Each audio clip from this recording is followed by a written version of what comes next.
ഒരു സ്ത്രീ തന്നെ മുഖ്യമന്ത്രിയായിട്ടിരിക്കുന്ന ഒരു സംസ്ഥാനത്ത് വനിതാ ഡോക്ടർ അതിക്രൂരമായിട്ടുള്ള പീഡനത്തിനിരയായി കൊല ചെയ്യപ്പെട്ടിരിക്കുന്നു.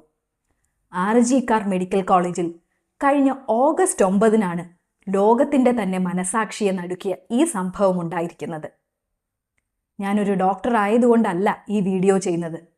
നമ്മുടെ സമൂഹത്തിൽ ഇന്നും സ്ത്രീ സുരക്ഷിതയല്ല എന്ന് വീണ്ടും വീണ്ടും തെളിയിക്കപ്പെടുകയാണ്. 2012 നിർഭയ കേസിന് ശേഷം നമ്മളെല്ലാവരും ഒരുപോലെ ആഗ്രഹിച്ചതാണ് വീണ്ടും ഇങ്ങനൊരു സംഭവം ഉണ്ടാവാതിരിക്കട്ടെ എന്ന്. എന്നാൽ ലോകത്തിൻ്റെ തന്നെ റേപ്പ് ക്യാപിറ്റലായി മാറുകയാണോ നമ്മുടെ രാജ്യം? കേസിനാസ്പദമായിട്ടുള്ള സംഭവം നടന്ന ശേഷം ആ പെൺകുട്ടിയുടെ മാതാപിതാക്കളെ വിളിച്ച് നിങ്ങളുടെ മകൾ സൂയിസൈഡ് ചെയ്തിരിക്കുന്നുവെന്ന് പറയാനുള്ള ധൈര്യം പോലും കോളേജ് അധികൃതർ കാണിച്ചിരിക്കുന്നു.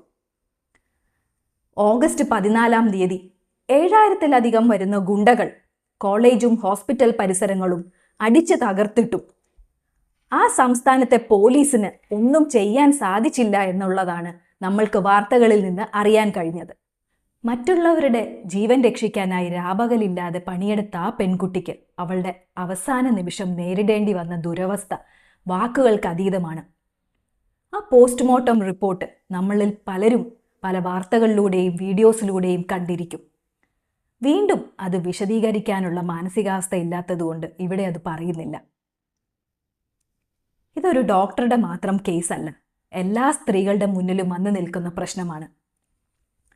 ഡോക്ടർമാരെ സംബന്ധിച്ചിടത്തോളം അതിക്രൂരന്മാരായിട്ടുള്ള കൊടും കുറ്റവാളികളെ പോലും വളരെ അടുത്ത് വെച്ച് തന്നെ പരിശോധിക്കേണ്ട ഒരു സ്ഥിതിവിശേഷമുണ്ട്. 2023 വന്ദനാദാസ് കൊലക്കേസിലും നമ്മൾ ഇതൊക്കെ തന്നെ പറഞ്ഞതാണ്.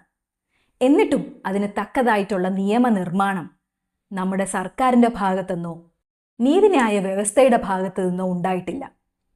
ഇതിനെന്താണ് ഒരു പ്രതിവിധി നമ്മൾ കാണേണ്ടത്? സ്ത്രീകളെ സംബന്ധിച്ചിടത്തോളം അവർ സുരക്ഷിതരായിട്ടിരിക്കുക എന്ന് പറയാൻ എളുപ്പമാണെങ്കിലും ആരാണ് ഈ സ്ത്രീക്ക് സുരക്ഷ നൽകേണ്ടത്? മനുസ്മൃതിയുടെ ആദ്യ വരികളിൽ പറഞ്ഞതുപോലെ ന സ്ത്രീ സ്വാതന്ത്ര്യമർഹതി എന്നുള്ളതാണോ ഇപ്പോഴത്തെയും സ്ഥിതി? നിങ്ങൾ ഓരോരുത്തരും ആലോചിക്കേണ്ടിയിരിക്കുന്നു.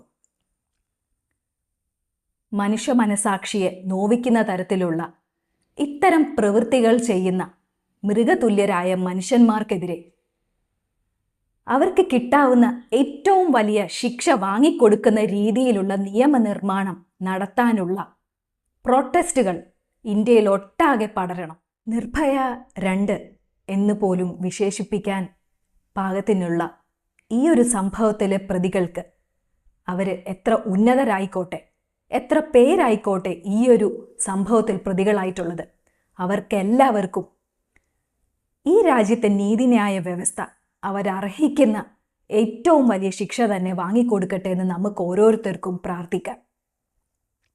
എന്നാൽ സ്ത്രീ സുരക്ഷ അവരുടെ വീടുകളിലും ജോലി ചെയ്യുന്ന സ്ഥലങ്ങളിലും യാത്ര ചെയ്യുമ്പോഴും ഉറപ്പാക്കാനുള്ള ബാധ്യത നമ്മുടെ സമൂഹത്തിൻ്റേതാണ്. ഈ ഒരു വീഡിയോ നിങ്ങളുടെ മനസ്സിൽ തട്ടിയെങ്കിൽ മറ്റുള്ളവരിലേക്ക് ഷെയർ ചെയ്യുക. നമ്മളെ കൊണ്ടാവുന്ന വിധം നമ്മുടെ അമ്മമാരെ, നമ്മുടെ സഹോദരിമാരെ, നമ്മുടെ കൂടെ പഠിക്കുന്നവരെ, നമ്മുടെ കൂടെ യാത്ര ചെയ്യുന്നവരെ, നമ്മുടെ മക്കളെ, ഇവരെ എല്ലാം ബഹുമാനിക്കാൻ ലിംഗഭേദമന്യേ നമുക്ക് കഴിയട്ടെ. ജയ് ഹിന്ദ്.